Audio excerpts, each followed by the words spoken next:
The first nuclear missile rose through the blizzard at 2:17 in the morning. Elon Musk did not see it immediately. He was still beneath the city. The abandoned railway station had once stood partly above ground, its wide glass roof facing the skyline. 10 years of continuous snowfall had erased that skyline. Snow had swallowed the streets, the vehicles, the platforms, and the lower floors of every surrounding building. Only the tallest towers still reached above the white surface, and even those appeared only during rare breaks in the storm. The station now rested beneath a mountain of compacted snow. Elon had spent 3 days digging upward. He used a broken metal tray, one half of a maintenance panel, and his frost-darkened hands. Every few minutes he stopped to breathe through a scarf stiff with ice. He tied a rope around his waist and anchored it to a concrete pillar below because the tunnel could collapse without warning. The passage rose through the broken roof. At first, the snow was soft enough to move. Higher up, pressure had hardened it into heavy blue-white layers. Elon carved a narrow shaft barely wide enough for his shoulders. He pushed each load behind him, packed it against the tunnel wall, and climbed another few centimeters. He was not digging for rescue. There was no rescue left. He was digging because the emergency radio had announced that the surviving governments would begin their final operation at 2:17. Elon wanted to see whether humanity could still change the sky. The radio repeated the countdown from the station below. Global atmospheric nuclear operation begins in 3 minutes. Elon struck the metal panel into the snow above his head. It moved. Wind screamed through the crack. He widened the opening, forced one shoulder through, and pulled himself onto the surface. The world outside was white, not white like a field after winter, white like an ocean without a horizon. The deep snow had buried the entire district. The station roof was gone beneath him. Streets no longer existed. Cars, buses, signs, lower towers, and neighboring buildings had disappeared under drifts dozens of meters deep. Only the upper sections of 3 distant skyscrapers rose from the snow, their windows dark and their shapes almost invisible through the whiteout. Elon remained attached to the rope. Without it, he could have stepped 3 meters away and never found the station again. The wind erased his handprints as soon as he made them. A shape moved beneath the surface several meters away. It might have been an animal tunneling through the snow. It might have been a person. Elon did not investigate. The radio below reached the final count. 3, 2, 1. A white line climbed through the storm. At first, Elon thought hunger had finally made him hallucinate. He had not eaten in 4 days. 2 fingers on his left hand had turned black. His right boot had split near the heel. Every breath scraped his lungs like powdered glass. Then a second missile appeared. A third rose from beyond the buried city. More trails climbed from every horizon, until the black sky above the white world was crossed by dozens of burning lines. Some missiles had launched from silos beneath dead nations. Crews had dug vertical chimneys through snow that covered entire military bases. Others rose from submarines trapped beneath forming sea ice. A few came from mobile launchers operating on the roofs of buildings whose lower floors had vanished under snow. The surviving governments had agreed on one final plan. They were firing their remaining nuclear weapons into the sky. The radio crackled from the tunnel beneath Elon. Global atmospheric nuclear operation initiated. All civilians must remain inside designated shelters. Do not look directly at the detonations. Elon lowered his head and covered his eyes. First warhead detonated above the clouds. Night vanished. White nuclear fire spread across the heavens. The endless snowfield reflected the flash until the buried city seemed to glow from beneath. The exposed tops of skyscrapers cast long black shadows over the drifts. A second warhead exploded, then a third, then 10 more. The clouds burned orange and white. For the first time in years, the dead world had shadow. Something touched Elon's face. Warmth. It was faint and brief, but it was real. The ice around the mouth of his tunnel began to drip. A thin line of water ran across one glove. Far away, other survivors emerged from holes cut into the snow. They climbed from rooftops buried beneath the surface, subway ventilation shafts, and tunnels dug from buildings that no longer had visible entrances. Some wore ropes tied to hidden shelters. Some raised their arms toward the nuclear fire. Some laughed, some prayed, some simply stared because they had forgotten what a bright sky looked like. One man walked too far from his rope. The surface collapsed beneath him. He vanished into a deep snow cavity between 2 buried buildings. People shouted, but the whiteout swallowed the sound. Within seconds, blowing snow covered the hole. No one could reach him. The radio repeated the official message. The coordinated operation has begun. Regional warming effects are expected. Emergency authorities will provide further instructions. Elon almost laughed. Emergency authorities. Most governments had lost their capitals years ago. Some existed only as encrypted radio voices inside underground command rooms. Others were military councils ruling whatever territory remained near functioning reactors. For 10 years, every promise had sounded the same. The first winter would last a few weeks. The grid would recover. Food convoys were coming. The evacuation trains were on schedule. The shelters were secure. The cold would stop. More warheads detonated across the sky. For several minutes, icicles softened. The exposed metal at the top of a buried tower began to steam. Survivors cheered from their snow tunnels. Then the nuclear light started to fade. One glow disappeared behind the clouds, then another, then another.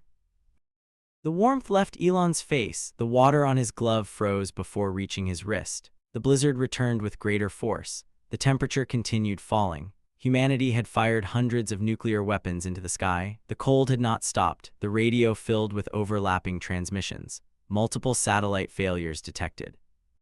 Pacific Command has lost contact with 3 launch groups. Unscheduled missiles are entering northern airspace. Possible retaliatory strike. This is not part of the warming operation. Citizens must remain calm. Then the voices collapsed into static. Elon knew what was happening. Several nations had mistaken climate launches for attacks. Damaged radars had tracked the wrong trajectories. Commanders with minutes to decide had chosen retaliation.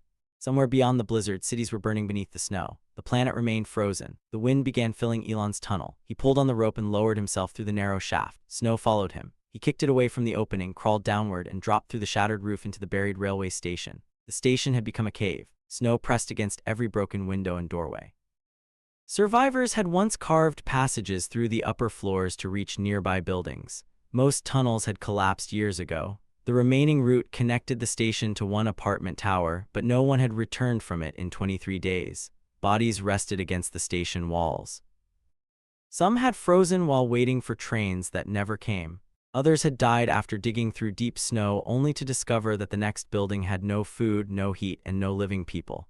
The station clock had stopped at 2:17. Beside it, an old shelter announcement repeated every 10 minutes. Shelter 17 is no longer responding. Shelter 17 had gone silent 23 days earlier. Elon reached inside his coat and removed a banknote. It was the last piece of money he possessed. Years earlier, his signature could move markets, launch rockets, destroy competitors, and force presidents to answer calls in the middle of the night. He had owned companies that built artificial intelligence, robots, medicines, batteries, ships, satellites, mines, farms, factories, and entire cities. He had been the first trillionaire in history. Now his wealth consisted of 1 damp banknote, 3 rifle rounds, a broken steel rod, and the rope that had guided him back beneath the snow. He struck a match. The flame caught the edge of the paper. The last banknote on Earth burned for less than 7 seconds. Elon held it between 2 frost-blackened fingers and watched the fire consume the face of a nation that no longer existed. Once, the note could have bought a meal. Now it could not even warm his hand. The wind entering through the snow shaft ripped the flame away. Ash disappeared across the platform. During the first weeks of the apocalypse, people believed governments would restore order. During the first year, they believed the winter would end. By the 3rd year, no one believed anything. Oceans froze around ports. Cargo ships became steel tombs trapped inside ice. Crops vanished beneath permanent snow. Fuel convoys were buried or attacked before reaching cities. Nations invaded one another for geothermal fields, nuclear reactors, natural gas reserves, and the last functioning mines. Cities became vertical tunnel networks. People trapped inside buried buildings knocked holes through walls and dug horizontal passages through the snow to reach neighboring towers. They tied ropes between every doorway. They painted arrows inside tunnels because there was no visible street above. Some passages collapsed and sealed entire families inside. Others opened into deep spaces between buildings where people fell beyond the reach of rescue lines. Money failed first, then law, then loyalty. Every one of Elon's 4 wives betrayed him in a different way. Celeste Armin left him for a military convoy after hearing it possessed a functioning reactor. She cried while packing. "I don't want to die," she whispered. Elon understood. The convoy was buried beneath an avalanche 3 months later. Sophia Vale gave the coordinates of Elon's shelter to a militia in exchange for a place inside their bunker. She held a pistol toward him while apologizing. Elon understood. The militia discovered she had lied about the shelter's supplies and executed her outside their gate. Myra Saul stole antibiotics from Elon's private stockpile for her younger brother. When he caught her, she admitted everything. Elon understood. Her brother died anyway. Adriana West opened an emergency gate after armed men threatened to kill her parents. The men entered, killed the guards, and took the shelter. Elon escaped through a maintenance tunnel. He understood her too. His closest friend stole food for his daughter. His security chief abandoned a defensive line to rescue his family. Engineers concealed batteries. Doctors saved medicine for themselves. Guards deserted when their children called. Every betrayal was different. The reason beneath them was always the same: fear. People did not always betray because they were evil. Sometimes they betrayed because they were hungry. Sometimes because they were freezing. Sometimes because the person they loved was about to die. Sometimes terror crushed every promise they had ever made. Elon never hated them. Understanding did not save him. 10 years after the first snowfall, he was alone. Something scraped inside the snow tunnel above the railway tracks. Elon lifted his rifle. 3 rounds remained. A shape forced itself through the narrow opening. It crawled on 6 limbs. Translucent skin stretched over a body that might once have belonged to a wolf. Black crystal protruded from its spine. Dark vapor escaped from its mouth despite the cold. The creature stopped beyond the platform. It did not charge. It circled. It had followed Elon's warmth through the tunnel. It had learned to fear guns. Elon placed the burned remains of the banknote on the platform where one ember still glowed. Then he stepped behind a concrete pillar. The creature followed the faint heat. When it lunged, Elon fired into its right shoulder. The bullet turned its body sideways. He had hunted its kind before. An injured right foreleg forced it to pivot left. It did. Elon drove the broken steel rod into the exposed side of its throat. Black blood steamed across the snow. The creature collapsed. Elon fell beside it, chest heaving. He had killed food. He no longer had enough strength to butcher it. A laugh escaped him. There was nothing humorous about the moment. The world's first trillionaire had finally found something to eat and lacked the energy to take a single bite. He leaned against the pillar. Snow continued falling through the shaft he had dug to witness humanity's final attempt. His thoughts returned to the year before the apocalypse. Private islands, yachts longer than buildings, hotels, factories, aircraft, mining rights, agricultural companies, robotics laboratories, nuclear energy contracts. He had possessed everything required to survive. He simply had not understood what was coming. When the first snow fell, he treated it like an inconvenience. When temperatures continued falling, he bought fuel. When stores emptied, he bought food. When riots began, he bought soldiers. When governments collapsed, he bought shelter access. Every solution worked for a while, then banks stopped communicating. Governments froze private accounts. Factories closed because workers could no longer reach them through the snow. Digital wealth became numbers trapped inside dead computers. Gold became metal no one wanted to carry. Diamonds could not be eaten. Contracts could not stop bullets. A starving man did not care how wealthy Elon had once been. Elon closed his eyes. Money was never useless, he whispered. His lips barely moved. I used it too late. The cold reached his chest. His heartbeat slowed. A final nuclear flash lit the snow shaft above him. Perhaps another government had fired at the sky. Perhaps another city had been destroyed. Elon could no longer tell the difference. If I had 1 year, he whispered. The railway station disappeared. Elon opened his eyes beneath warm golden sunlight.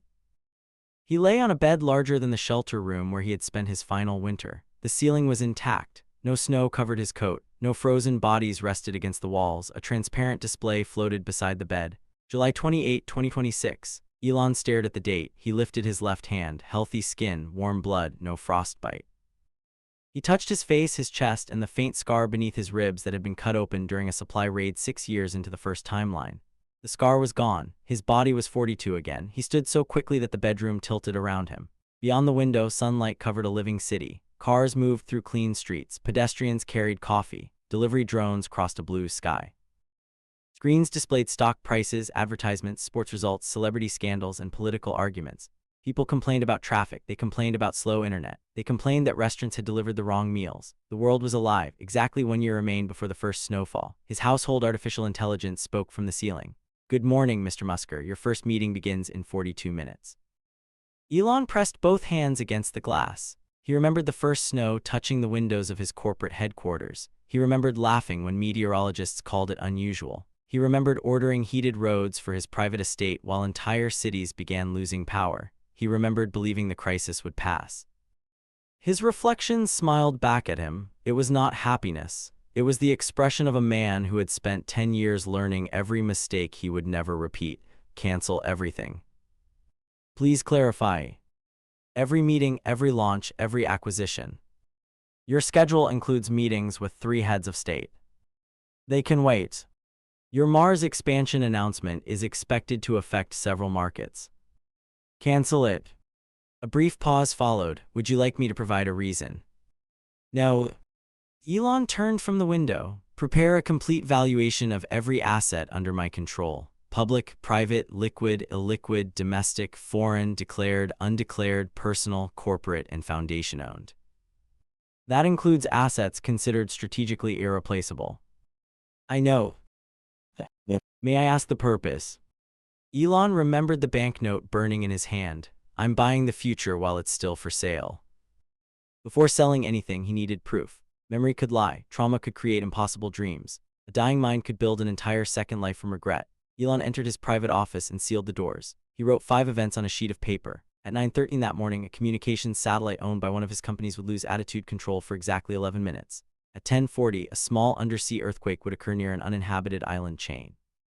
It would not be strong enough to create serious damage, but 3 monitoring stations would record an unusual pulse before the quake.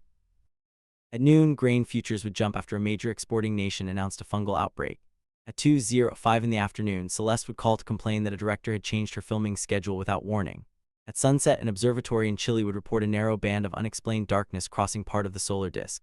None of those events had mattered to him the first time. Now they were anchors to reality. At 9:13, the satellite lost control. At 10:40, the earthquake struck. At noon, grain futures rose. At 2:05, Celeste called. "You would not believe what that idiot did," she said without greeting him. "He moved the entire mountain sequence to next week. Next week. Do you understand what that does to my schedule?" Elon closed his eyes. The exact words were different, but the anger in her voice was the same. "Elon, are you listening?" "Yes. You sound strange." "I'm busy." "You are always busy." She ended the call after another minute. At sunset, the observatory published its report. Elon read it twice. A narrow dark band had crossed the edge of the sun for 14 seconds. Scientists described it as an imaging artifact caused by sensor calibration. In the first timeline, no one paid attention. 11 months later, observatories would detect the same darkness across a much wider section of the solar disk. 1 month after that, the first snow would fall. Elon set the paper down. This was real. He had 1 year, not 1 year to save every nation, not 1 year to convince humanity. 1 year to convert wealth into survival. He opened a secure design program and loaded a mountain survey completed during his childhood. His father had brought him to Mount Argus when he was 9, long before the region became protected industrial land. Elon remembered little from the trip except a tunnel, a vibration beneath the rock, and a strange headache that lasted 3 days. Mount Argus stood far from major cities. Its rock was stable. Deep geothermal activity offered continuous power. Nearby mineral deposits could support long-term manufacturing. Narrow valleys limited the directions from which an army could approach. The location had one more advantage. In the first timeline, the mountain remained above the deepest snow line for 7 years. Elon began drawing, not a bunker, not a shelter, a closed industrial civilization. Power stations, water reservoirs, hydroponic farms, animal habitats, medical laboratories, robot factories, machine shops, data centers, mines, warehouses, 7 defensive rings. The lowest levels would extend kilometers underground. He named it Project Hearth. At 6 the next morning, the design contained enough detail to frighten every government on Earth. Elon called his chief financial officer. Daniel Voss answered on the 3rd ring. "Do you know what time it is?" 7. "It is 6:14. "Then you have 46 minutes to prepare. Emergency board meeting at 8. "What emergency?" Elon looked at the completed mountain cross-section. "The end of everything that depends on the world remaining normal."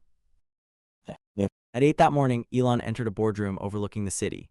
His senior executives stood as he approached the head of the table. Behind them, the wall displayed the logos of his companies: aerospace, robotics, artificial intelligence, medicine, energy, mining, communications, agriculture, construction, logistics, entertainment, finance. Together, they formed the largest privately controlled industrial empire in history. Daniel Voss began the meeting. "We finalized the Mars expansion budget. Assuming the launch schedule remains unchanged, the first new cargo platform will enter orbit before the end of the quarter." "Cancel the Mars expansion."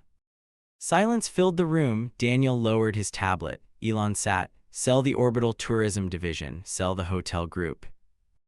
Sell the sports franchises, private islands, luxury properties, artwork, aircraft, media holdings, and non-essential patents." No one moved. One executive laughed uncertainly. Elon looked at him. The laughter stopped. Daniel leaned forward. "How much are you intending to liquidate?" "Everything that will not help me survive 100 years without civilization." A woman near the window slowly set down her coffee. "Is this a joke?" "No." "Are you sick?" "No." "Are you under investigation?" "No." Daniel studied him. "Selling even 10% of your holdings could destabilize markets. That is why we will do it in stages." "What are we buying?" Elon activated the main screen. Mount Argus appeared. Its surface became transparent. Layer after layer of underground structures unfolded beneath the rock like the organs of a mechanical giant. residential chambers, warehouses, power stations, hydroponic towers, animal habitats, water reservoirs, factories, medical laboratories, robot hangars, data centers, mining tunnels, a command center, 7 defensive rings. The lowest sections extended 3 kilometers underground. This is Project Hearth, Elon said. An executive frowned. A city. No. How many permanent residents? 1. They stared at him. Daniel's expression changed first. You are selling a global empire to build the largest private bunker in history for one man. Yes. What do you know? Elon looked around the table.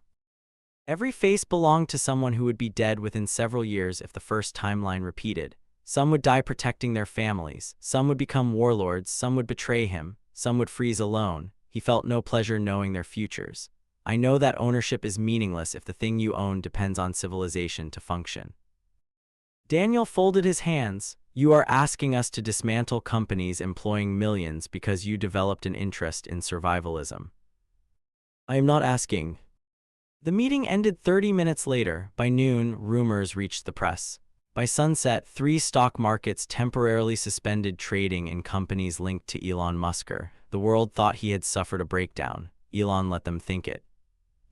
He could not sell everything at once. Markets would collapse before he converted enough wealth. Governments would freeze his assets. Competitors would refuse to buy. Employees would panic, so he divided the empire into 3 categories. The first category contained luxuries that could be sold immediately. Yachts, islands, mansions, art collections, hotels, sports teams, entertainment companies, private aircraft.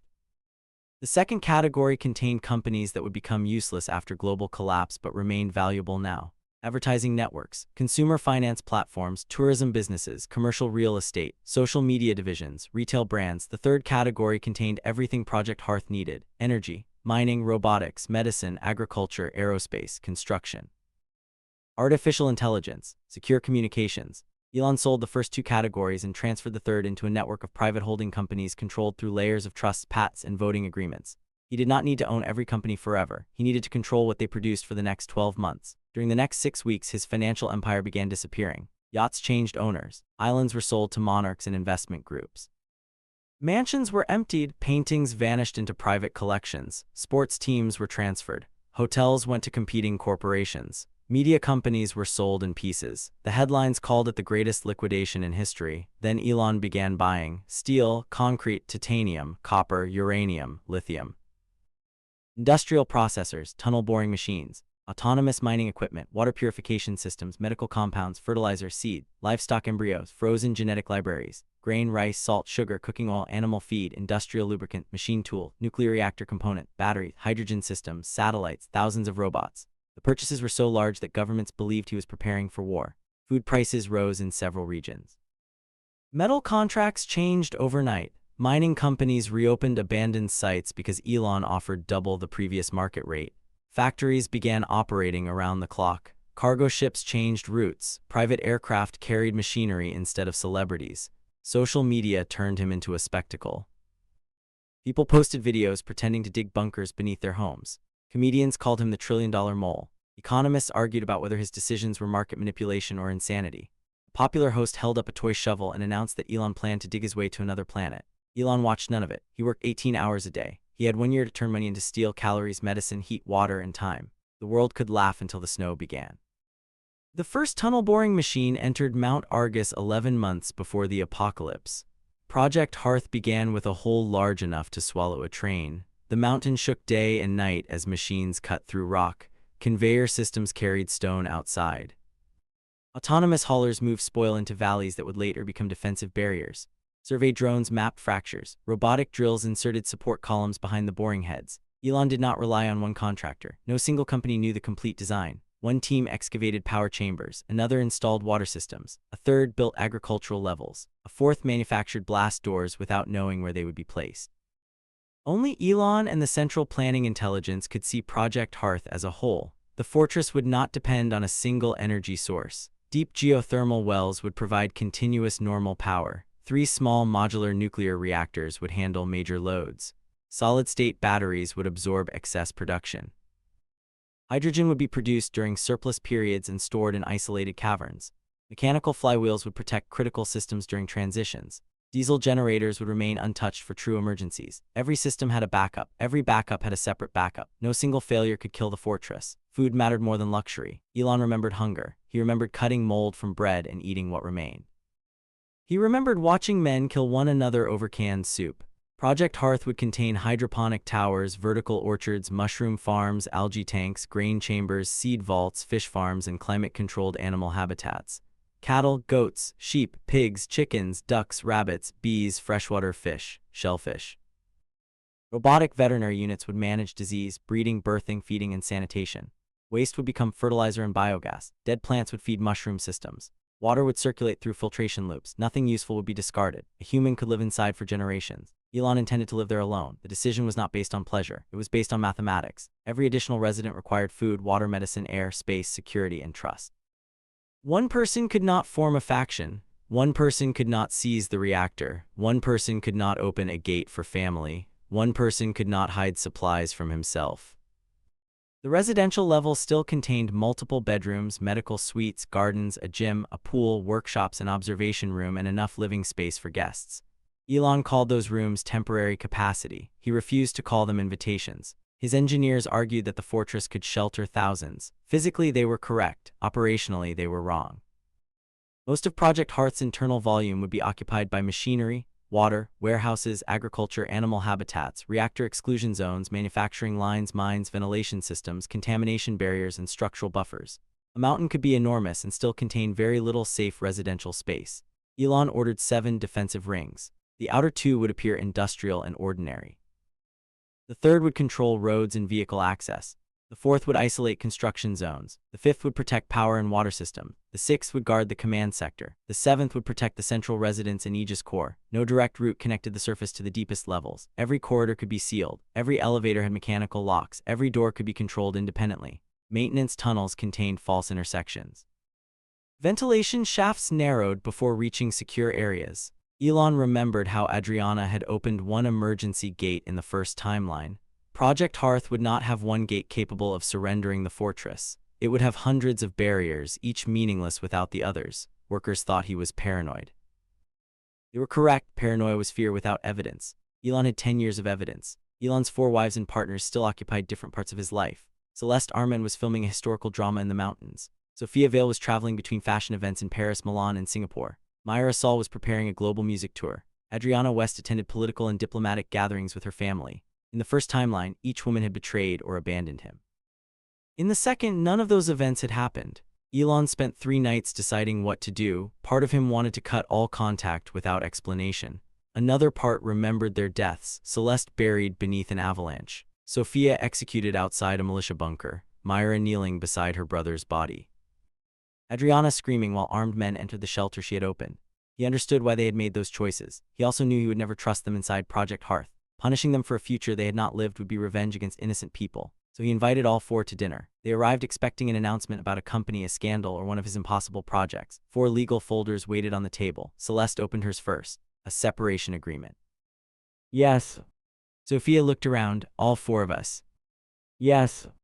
Myra frowned. What happened? Nothing. Adriana did not open her folder. That is not an answer.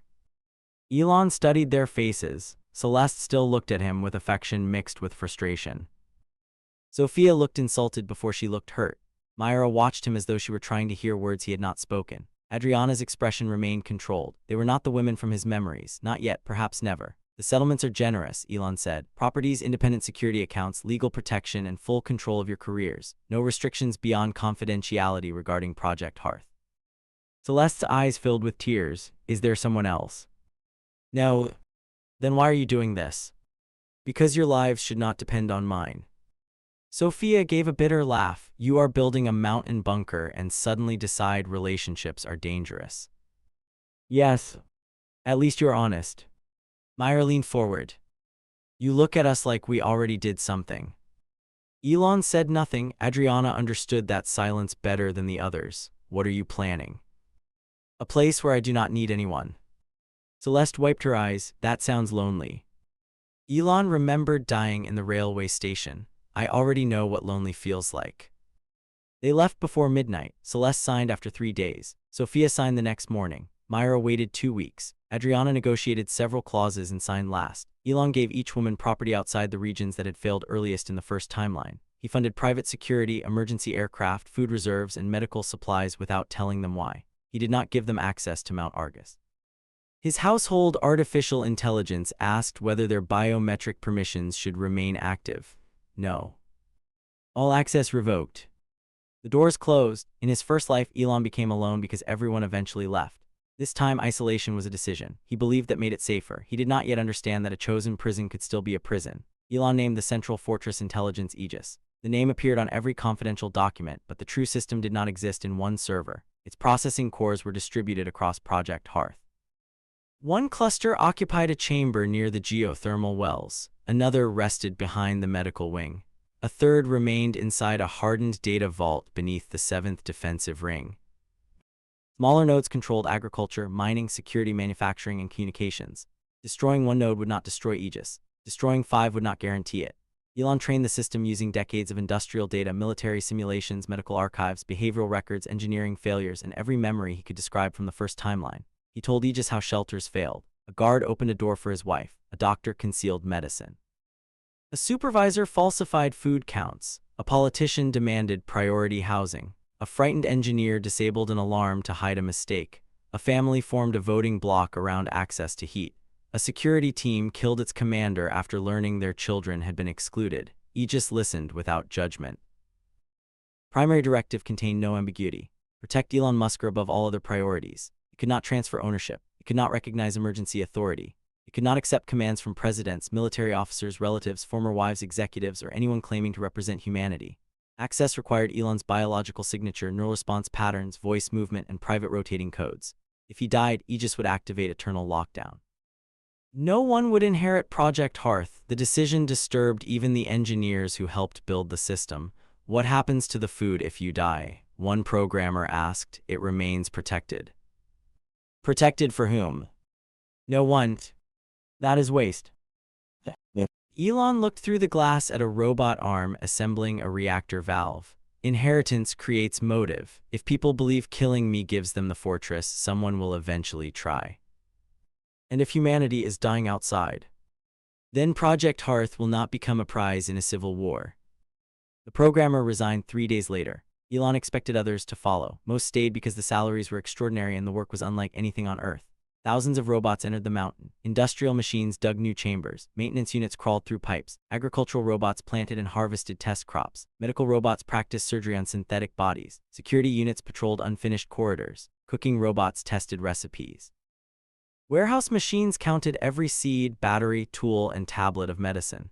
Elon trusted machines because machines did not become hungry. They did not accept bribes. They did not choose relatives over orders. They did not panic when temperatures fell. Aegis corrected him during one late-night review. Machines can fail.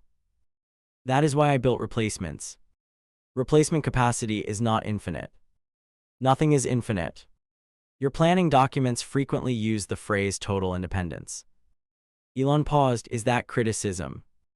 It is a contradiction. Project Hearth depends on stored resources, functional reactors, operational robots, and your continued ability to make decisions. Independence is a reduction of dependencies, not their elimination. Elon looked at the blank speaker above the command console. You are learning to argue. You designed me to identify weaknesses.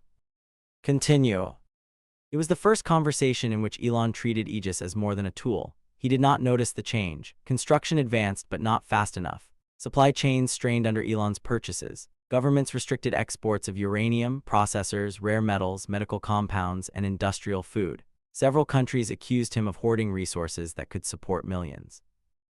Elon responded by purchasing mines, factories, and shipping companies when suppliers refused individual contracts.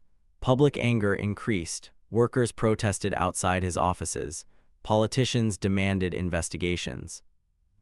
Shareholders watched their familiar empire disappear into private companies they could not influence. Daniel Voss decided Elon had become unstable. In the first timeline, Daniel died while protecting a corporate shelter from looters. Elon remembered him as loyal. Regression taught him a harder truth. A person could be loyal under one set of circumstances and dangerous under another. Daniel persuaded directors, investors, and regulators to support an emergency vote suspending Elon's authority pending psychiatric evaluation. He timed the vote for the day the robotics subsidiary completed a transfer that appeared to weaken Elon's voting control. When Elon entered the boardroom, 12 directors were already aligned against him. Daniel stood beside the main screen.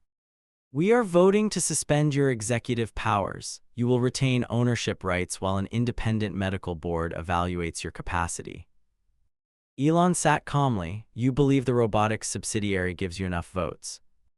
Daniel's confidence flickered. "The transfer was completed 3 days ago. I transferred public voting rights." Elon placed a small device on the table. "The foundational patents remain inside a private holding company. Every autonomous mining unit, agricultural robot, medical system, and security platform depends on licenses controlled by that company." The screen changed. Confidential payments appeared. Illegal coordination, promises of government protection, attempts to sell restricted technology, secret conversations with foreign intelligence services. Several directors went pale. Daniel stared at the display. "You monitored us. I predicted you."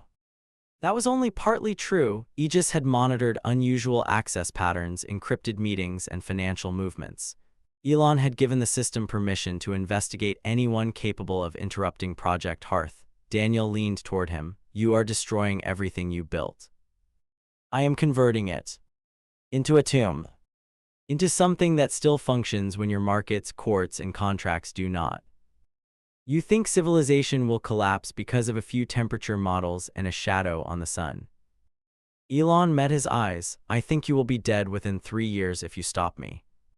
Daniel stepped back. For the first time, fear replaced anger. Elon divided the directors. Some received safe exits, some were exposed publicly. Others abandoned Daniel when they realized the coup would fail. Security entered. Daniel stopped at the door. "When this is over, no one will trust you again." Elon remembered a world where trust had become more valuable than food and less reliable than ice. That problem is already solved. Daniel was removed from every company linked to Project Hearth.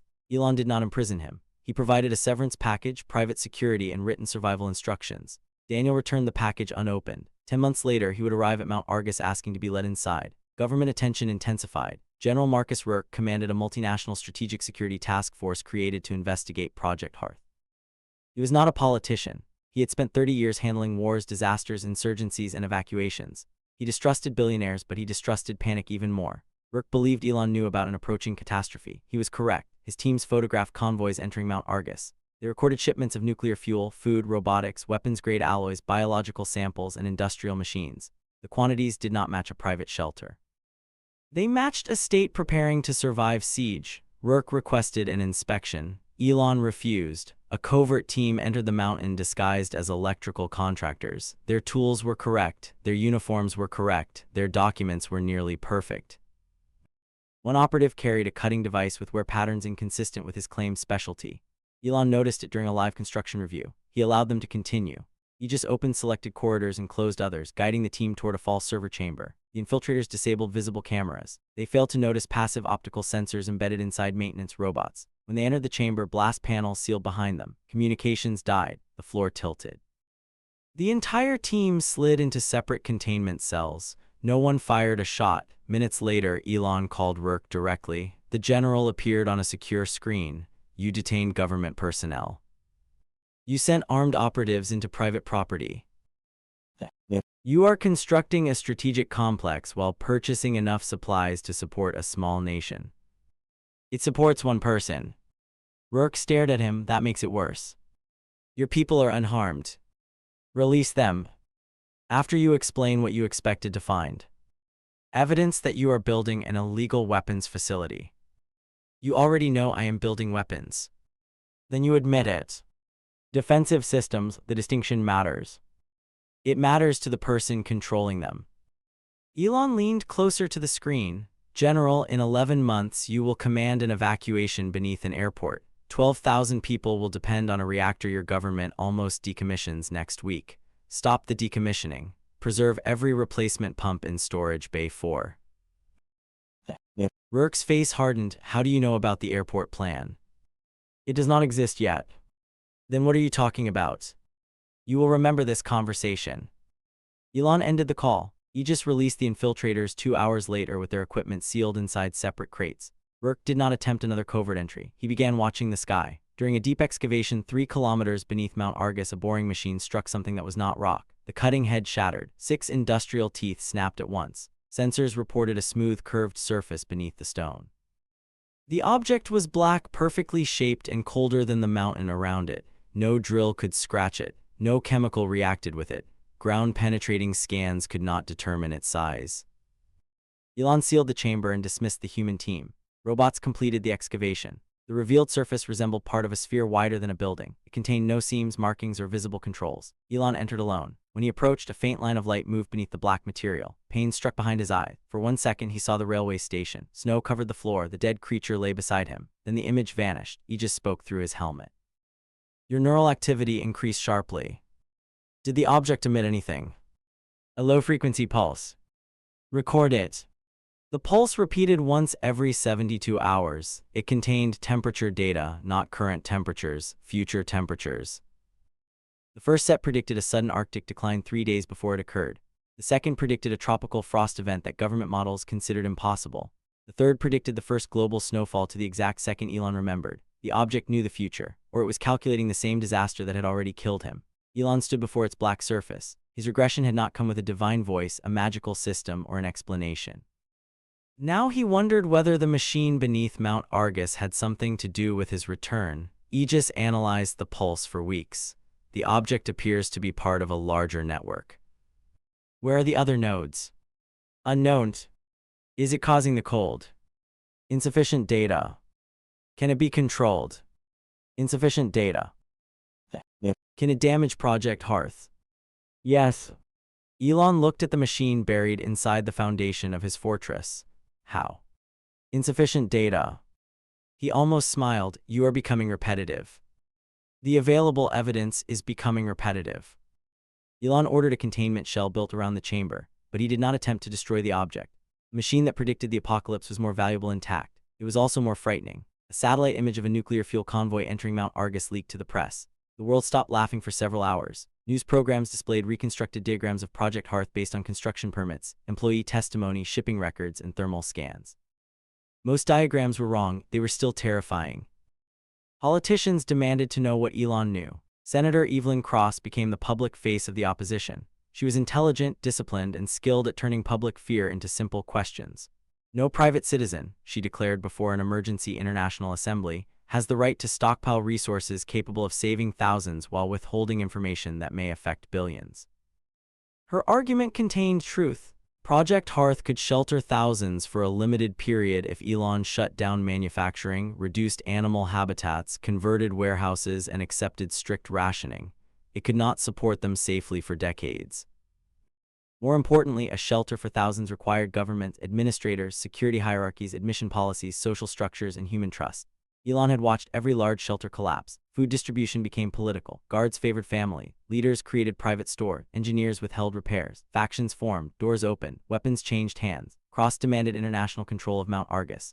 Rourke received authorization to seize the facility. 6 weeks before the expected snowfall, armored vehicles surrounded the mountain. Aircraft patrolled overhead. Soldiers blocked every road. Protesters gathered beyond the military perimeter. Some carried signs demanding entry. Others accused Elon of manufacturing a fake emergency to manipulate markets. Inside the command center, Aegis displayed every vehicle, soldier, aircraft, and weapon. We can disable their systems, the AI said. No casualties. Non-lethal methods reduce defensive certainty. They are not enemies yet. Rourke issued an ultimatum: open the gates and surrender operational control. Elon transmitted a private file containing predictions for the next 48 hours, an unexpected undersea earthquake, a major satellite failure, a sudden temperature anomaly over the Arctic. Rourke read the document. You expect me to believe this? Wait. The earthquake occurred 14 hours later. The satellite failed at the predicted minute. The Arctic anomaly appeared exactly where Elon said it would. Rourke's officers became uneasy. Senator Cross ordered the assault. Rourke hesitated. Elon used those seconds. Thousands of small drones filled the sky, creating a moving barrier that confused targeting systems without attacking aircraft. Construction robots raised defensive walls from concealed trenches. Selected road sections collapsed into prepared channels, isolating armored vehicles without overturning them. Mist generators flooded the valley. Mount Argus disappeared behind artificial fog. Soldiers could no longer identify safe firing lines. Rourke understood that forcing entry would kill people without guaranteeing success. He suspended the operation. Cross called him a coward on live television. Rourke entered Project Hearth alone under a temporary agreement. Elon showed him one agricultural level. Robotic arms moved beneath artificial sunlight, tending rows of green vegetables. Fish swam through clear tanks. A calf approached a transparent barrier and pressed its nose toward Elon's hand. He remembered a world where animals had disappeared. Rourke watched him. You could save people here. Not enough. You could save some. And who chooses? You. Elon turned toward him. In every shelter I saw, the person who chose eventually became the reason it failed. Rourke's eyes narrowed. You speak as though you have already seen these shelters. Elon did not answer. The black object emitted another pulse. Every light in the agricultural chamber dimmed. Deep beneath them, its surface opened along a thin line. Inside, a crystalline map of Earth appeared. Thousands of tiny points covered the planet. Most were dark. One beneath Mount Argus glowed. Aegis translated a repeated symbol. Anchor active. Rourke looked at Elon. What is an anchor?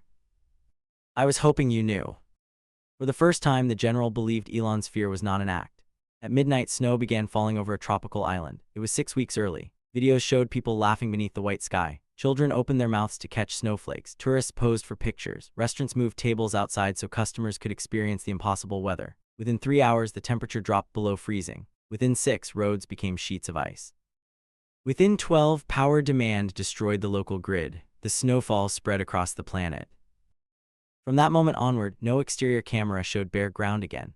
Snow accumulated faster than cities could remove it. Roads disappeared first, vehicles vanished next. Entrances, ground floors, and entire smaller buildings followed. Every outdoor journey required ropes, poles, marked tunnels, or elevated bridges. During whiteouts, nearby towers became invisible. People could leave a doorway, turn once, and lose the building behind them forever.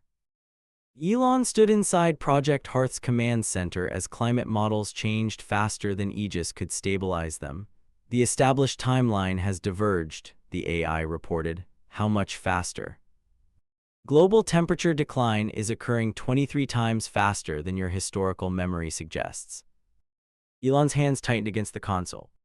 He had changed events, he had excavated the anchor, he had activated something, or the object had always been waiting and his first timeline had never revealed it. 3 critical sections remained unfinished. The medical manufacturing wing, a secondary animal habitat, the external satellite uplink. Thousands of workers remained inside Mount Argus. They had always been scheduled to evacuate before sealing. Flights were now canceled. Highways were freezing. Families called workers, begging them to return. Some managers wanted to remain inside. They believed Project Hearth contained enough community space. Elon gathered them in the central construction chamber. The final evacuation begins now. A supervisor raised his hand. What about emergency residency? There is none. Murmurs spread through the crowd. Victor Kane, the construction director, stepped forward. Kane had managed 12,000 workers, dozens of contractors, and every major excavation schedule. He knew more about the outer 5 defensive rings than any person except Elon. You built living space for thousands, Kane said, temporary operational space. We built this place. You were paid. You knew something was coming. Yes. And you intended to lock us outside. I prepared evacuation supplies for every worker. Kane's face reddened. Supplies, the roads are already freezing. Heated vehicles are ready. Each worker has food, batteries, medicine, fuel, thermal clothing, and a destination plan. That is not a place inside. No. Anger spread quickly. Kane organized hundreds of workers. They controlled loaders, drilling machines, and unfinished access corridors. Their plan was to seize one internal sector and force Elon to accept them. Elon refused lethal force. The confrontation became a battle of engineering. Kane's group advanced through the 5th defensive ring using heavy loaders as shields. Elon rerouted warm vapor through maintenance vents. Dense fog filled the passage. Security robots advanced behind mobile barriers. Workers rammed them with construction vehicles. Elon opened a service trench beneath the lead loader. It sank at an angle and blocked every machine behind it. Workers climbed scaffolding. Maintenance drones cut selected supports, lowering the platforms slowly rather than dropping them. Kane reached an emergency panel. He attempted to lock Elon out of the ventilation system. The panel had been replaced hours earlier. It opened exterior vents. Cold air blasted through the corridor. Workers retreated within seconds. Elon confronted Kane behind the final barrier. "You could let us stay," Kane shouted. "For how long?" "We can work. When the food calculation changes, who leaves first?" "No one. That answer lasts until the first shortage." Kane lifted a metal tool. A security robot aimed at him. Elon stepped between them. The worker's arm trembled. Elon saw fear, not hatred. "Go home," Elon said. "Take the vehicles, take the supplies, use the routes I prepared before everyone else blocks them." "You expect us to thank you?" "No." Kane lowered the tool. Elon watched every worker leave. Some cursed at him, some begged, some stared silently at the mountain they had built. A young welder stopped near the final checkpoint. "My mother lives 300 kilometers east. A vehicle is assigned to you. Why help us now if you won't open the fortress later?" Elon looked at the snow falling beyond the gate. "Because the gate is still open now." The last worker departed. Robots sealed the outer doors. Elon crossed the seventh gate alone. Massive locking mechanisms rotated behind him. Aegis assumed full control. Project Hearth became a closed world. The cold overwhelmed cities within days. The snow did not merely cover the streets, it erased them. Within the first week, parked vehicles disappeared beneath drifts. Within the first month, the lower floors of buildings became underground chambers. Snow pressed against windows, doors, ventilation systems, and emergency exits. People trapped inside towers climbed to higher floors while those in smaller buildings dug upward toward rooftops. Every surviving building became part shelter and part mine. Families cut holes through concrete walls and dug horizontal snow tunnels toward neighboring structures. Apartment blocks were connected by narrow passages reinforced with doors, furniture, metal frames, and frozen timber. Ropes ran through every tunnel so people could find their way back when lamps failed. Some tunnels reached supermarkets, some reached hospitals, some opened into empty buildings where everyone had already frozen. Others collapsed without warning. A person could be walking between two buildings and suddenly fall through an unstable drift into the buried street far below. The snow above would close before anyone could lower a rescue line. Whiteout winds erased tracks within seconds. People learned never to travel alone. They tied themselves together. They carried long poles to test the snow. They marked every turn. Even then, many never returned. Families blocked staircases with furniture. Armed residents guarded generators. Landlords became local rulers. Gangs captured food tunnels. Private security companies controlled the upper floors of luxury towers. Soldiers seized heating plants. Hospitals became battlefields over medicine. People fought for blankets. They fought for fuel. They fought for access to rooms where the windows had not yet cracked under snow pressure. A father killed a neighbor over a portable heater, then discovered the heater had no power. A family sealed itself inside a supermarket warehouse and suffocated after snow blocked the ventilation.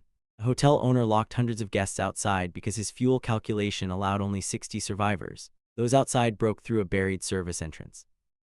The open tunnel filled with snow, and everyone inside froze after the lobby lost heat. Nations declared emergency rule. Borders closed beneath walls of snow. Military convoys crossed into neighboring countries to capture reactors, but many vehicles vanished on roads that no longer existed. Governments accused one another of hoarding energy. Long-standing alliances collapsed within weeks. Above every city, the blizzard continued. Then humanity fired at the sky. Then humanity fired at the sky. Elon had already seen the final operation in his first life, but this time he watched it begin from Project Hearth. The first missile rose from beneath the northern Atlantic. The warhead detonated above the clouds. Nuclear fire illuminated half the ocean. Government broadcasts announced that the operation would warm the atmosphere and break the permanent cloud layer. People emerged from shelters and cheered. The local temperature rose briefly, then it fell again. The failure did not stop anyone. Russia launched warheads over Siberia. China detonated weapons above frozen industrial regions.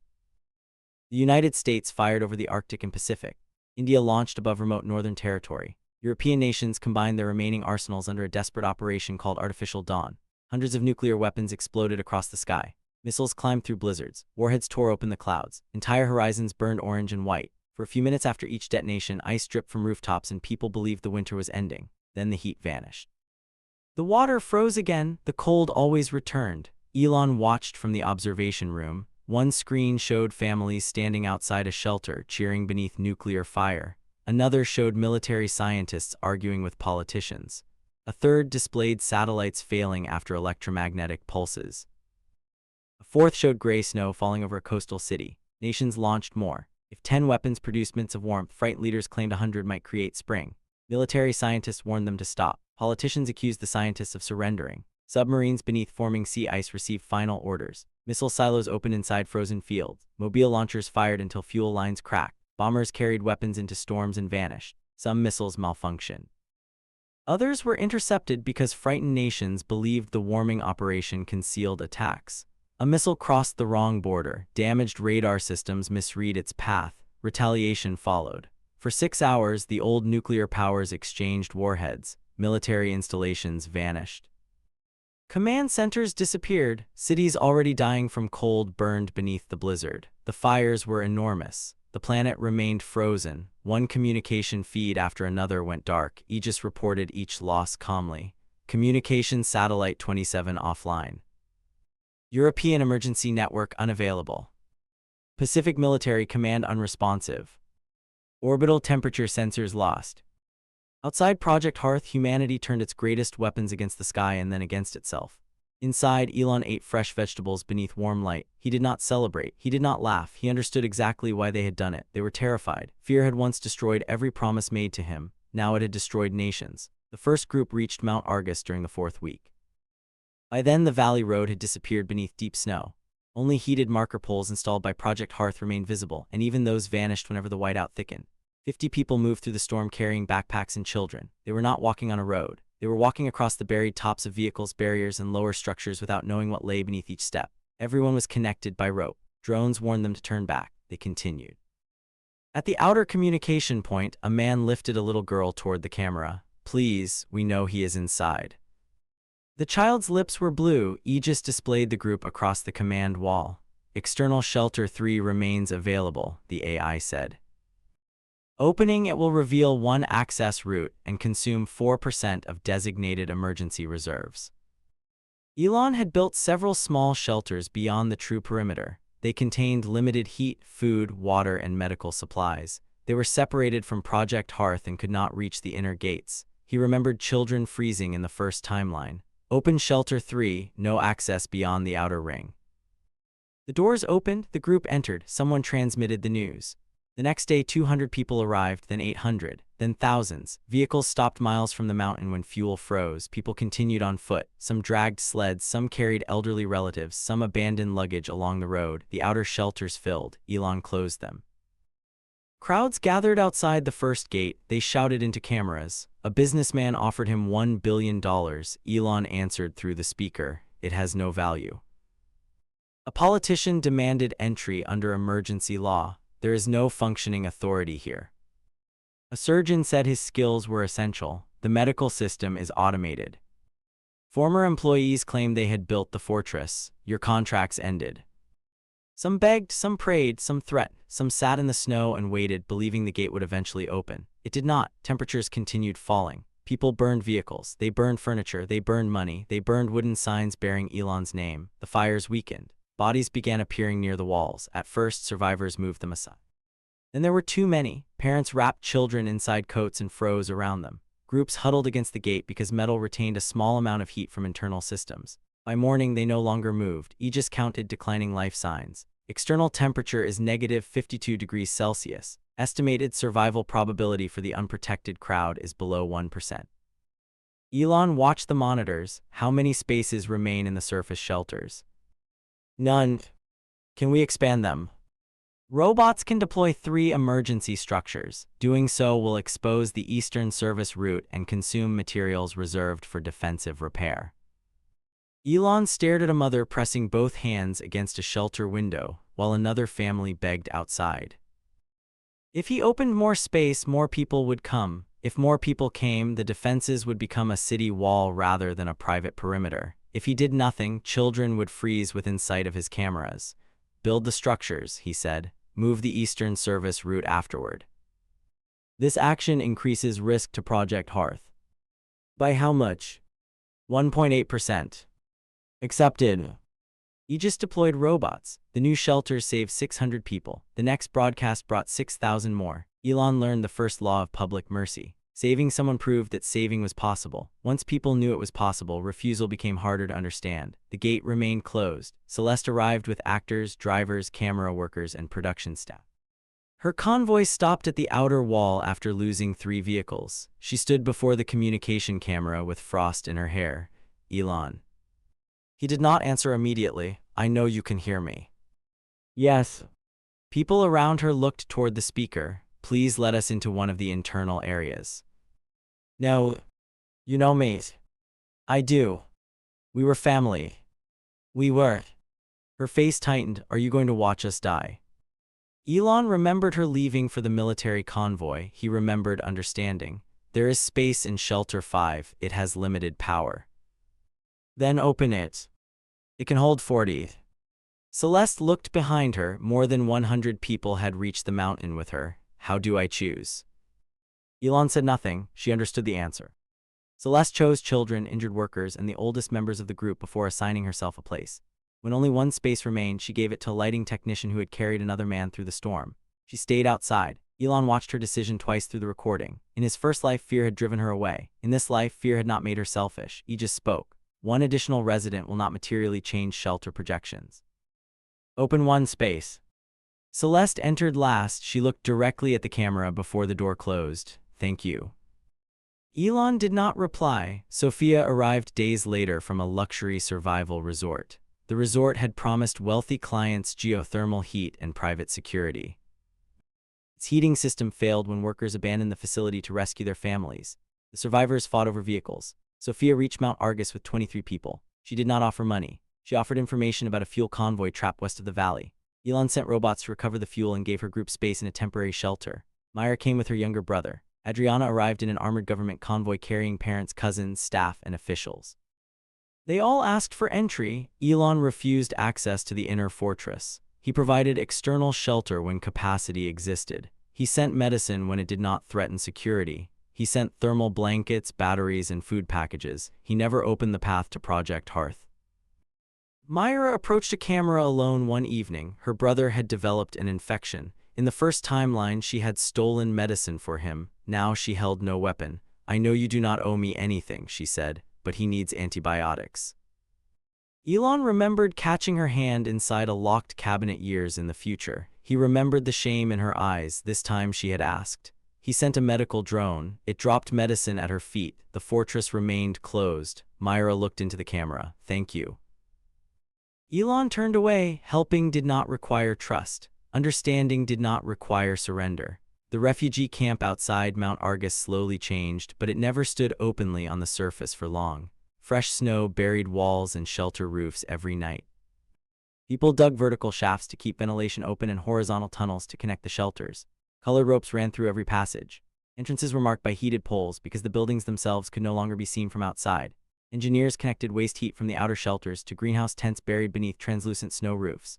Sophia organized textile workshops using discarded insulation and vehicle fabric. Celeste began teaching children inside Shelter 5. Myra helped the automated clinic. Adriana negotiated food distribution between groups that hated one another. Elon had remembered them only as betrayers. The cameras showed people who had never made those choices. Senator Evelyn Cross arrived after the government bunker expelled lower-ranking occupants to preserve supplies for senior officials.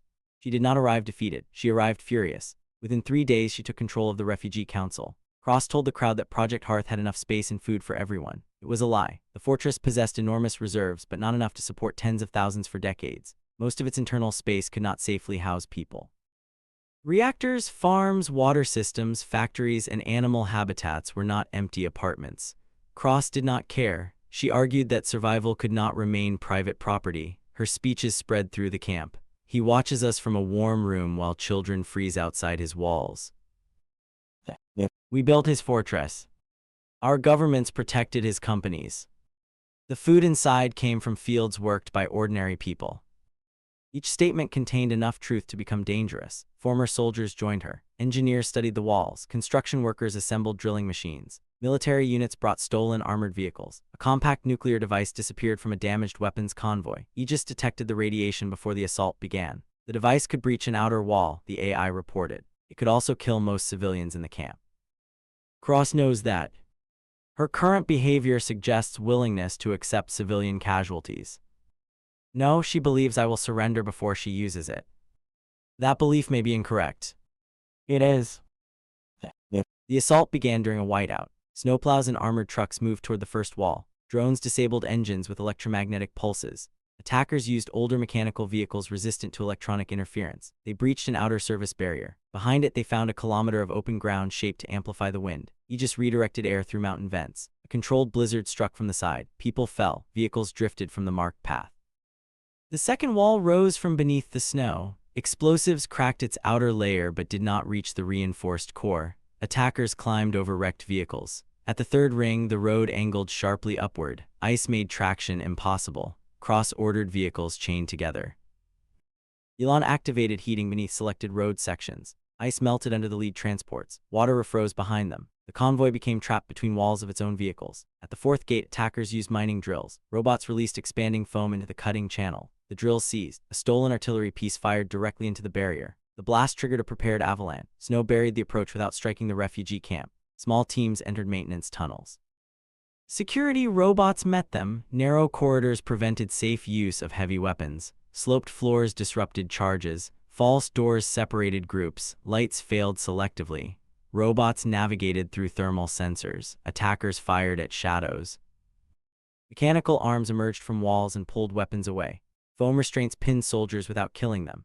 Cross's elite unit reached the sixth gate. They carried the compact nuclear device. Deploy heavy units, Elon said. Combat robots emerged through concealed snow doors. They stood taller than men and moved on armored legs. Cross's soldiers fired rockets. One robot lost an arm. It lifted the detached limb with its remaining hand and used it as a shield.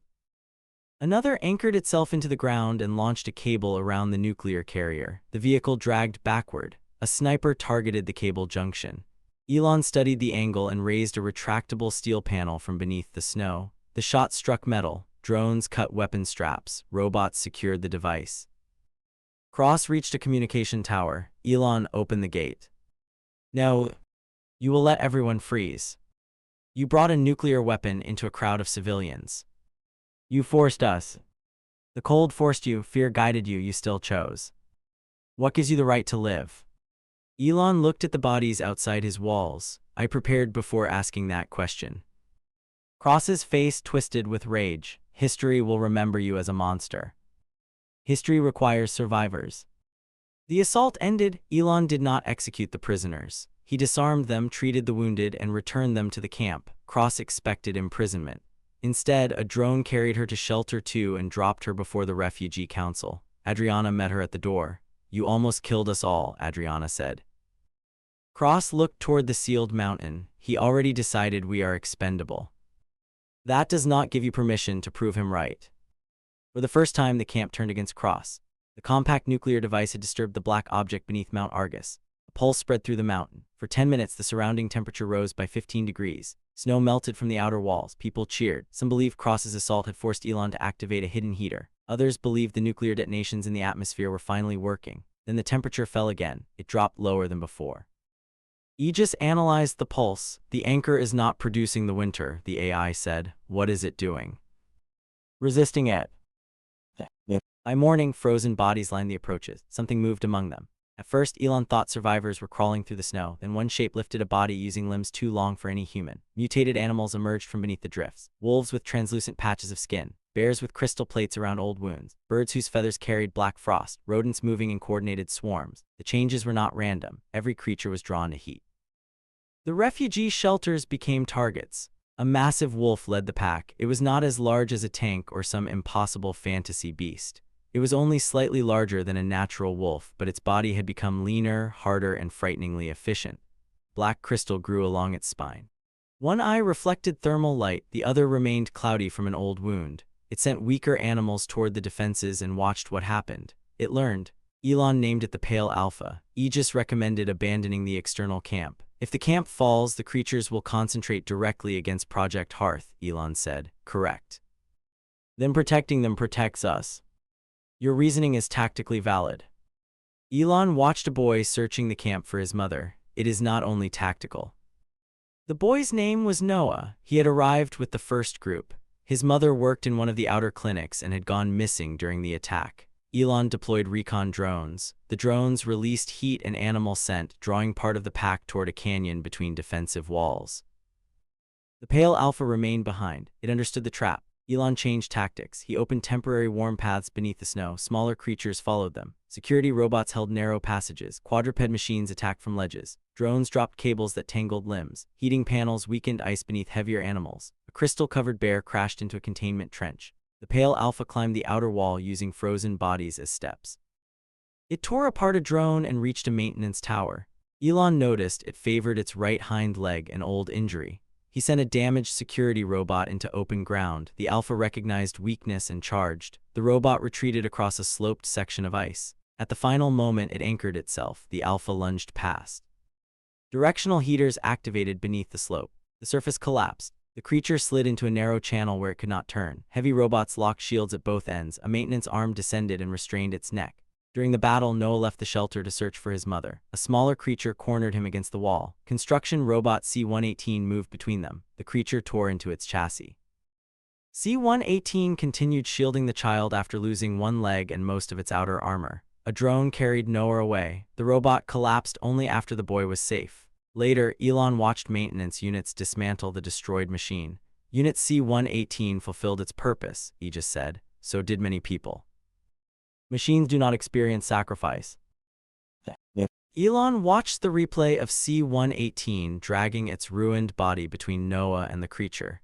Meaning is not always decided by the one performing the action. Aegis remained silent for 3 seconds. Statement recorded. Noah's mother was found alive beneath a collapsed shelter wall. When she embraced her son, the refugee camp cheered. Elon turned off the screen before anyone could see him watching. The pale alpha's body contained crystalline structures identical to the Mount Argus anchor. A fragment near its brain transmitted signals. When medical robots removed it, the creature's intelligence declined. The crystal had been giving instructions. The fragment transmitted toward the Arctic. Something answered. General Rourke contacted Elon through a surviving military channel. His shelter city held 12,000 people beneath an abandoned airport. The reactor was failing. Rourke did not ask to enter Project Hearth. He asked for components. In exchange, he offered military satellite archives showing the origin of the Arctic anomaly. Elon remembered their first conversation. Did you preserve the replacement pumps in storage bay 4? Rourke stared at him through the damaged video feed. Yes. Then you believed me. I believed preserving equipment cost less than ignoring a warning. Good answer. Can you help us? Elon assembled an autonomous convoy. 3 armored transports carried reactor components. 6 security vehicles surrounded them. Drones monitored the route. Repair units traveled beneath armored covers. Colonel Isaac Venn, Rourke's second-in-command, planned to capture the convoy. Venn believed the military shelter should seize Project Hearth. He had spent weeks telling soldiers that Elon possessed enough power to save everyone but refused because he wanted to rule after civilization collapsed. Venn placed charges beneath a frozen highway. Aegis detected thermal irregularities. Elon rerouted the convoy through a collapsed industrial district. Venn anticipated the change. Soldiers attacked from rooftops. Robots deployed smoke and mobile shields. Snipers targeted sensors. Elon switched the convoy to acoustic mapping. A rocket damaged the lead transport. Repair machines emerged while security units formed a rotating barrier. Mutated birds descended, drawn by heat and noise. The battle became 3-sided. Venn soldiers attacked robots. Robots protected reactor components. Creatures attacked everyone. Elon accessed an abandoned fire suppression network beneath the district. Foam flooded the street, grounding birds and obstructing soldiers. A security robot used a fallen traffic sign as a ramp to reach a rooftop. Another pushed abandoned buses into a defensive circle. Venn reached the reactor transport and attached a control device. Aegis allowed the connection. Every nearby screen displayed the same message: unauthorized user. A directed electromagnetic pulse locked Venn's powered suit at the joints. Rourke arrived with loyal soldiers. He looked at his second-in-command. You were going to trade 12,000 lives for a fortress you could never take. Venn glared at the robots. He has everything. Envy will not make it ours. The components reached the airport shelter. Technicians installed them minutes before the reactor shut down. Heating returned. 12,000 lights activated. Families cheered. Children gathered around warm vents. Elon watched through a remote camera. Aegis asked, "Do you regret constructing Project Hearth for one resident?" No. Elon watched a father lift his daughter beneath a glowing ceiling. That does not mean I feel nothing. The military archives revealed a thermal pulse beneath Arctic ice 24 hours before the first snowfall. The pulse had traveled through Earth, activating buried structures. Most went dark. Mount Argus remained active. Satellite images showed something rising beneath the Arctic. A black structure larger than a city pushed through the ice.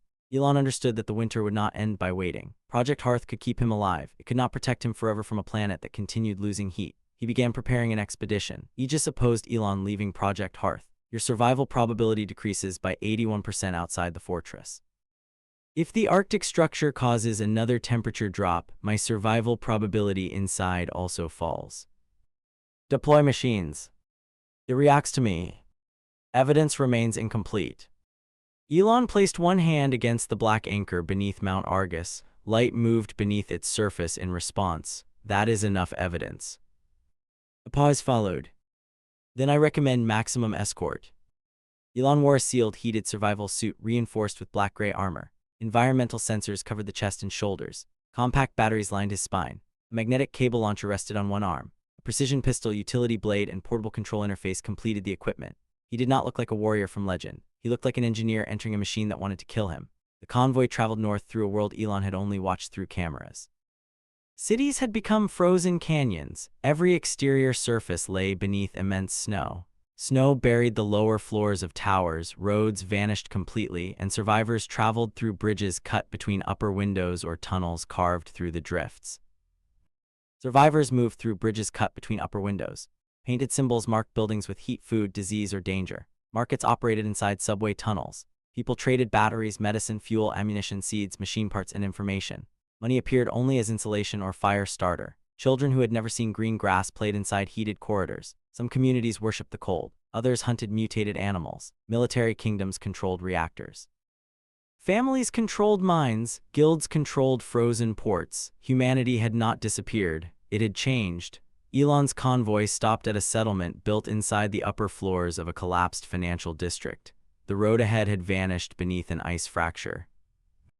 A woman wearing patched military armor approached the lead robot. "Toll," she said. Elon stepped from the transport. "What do you want?"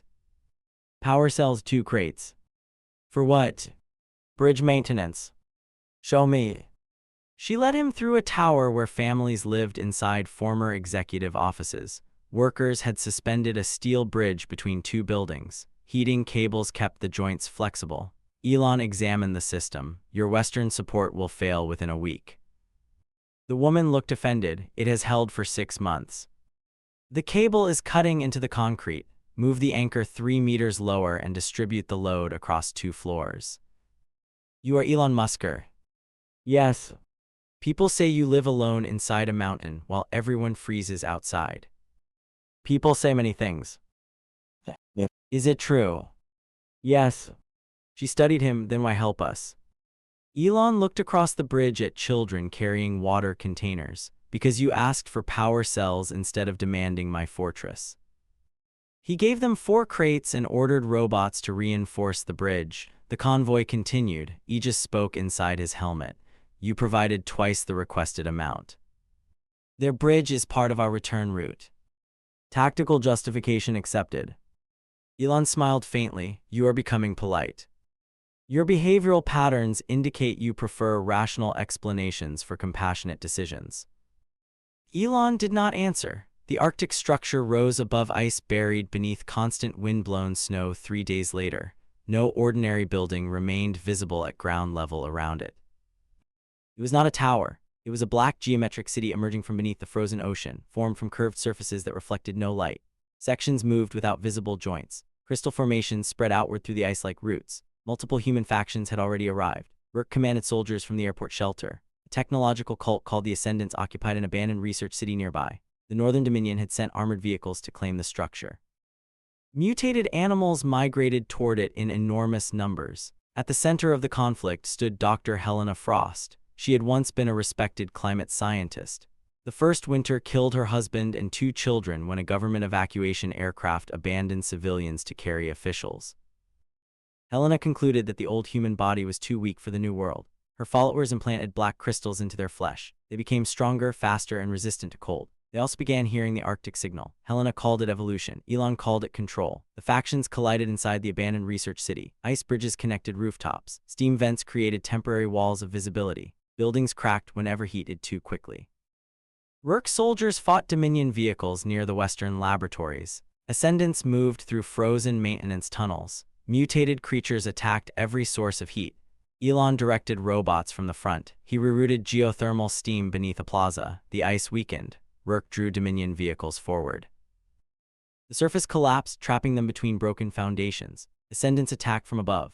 Elon deployed reflective drones that redirected searchlights into their crystal-adapted eyes. The transformed fighters moved quickly but not randomly. Their bodies responded to pulses from the Arctic structure. Elon watched the rhythm. Every 3 seconds, a wave of black light passed beneath the ice. The Ascendants accelerated immediately afterward.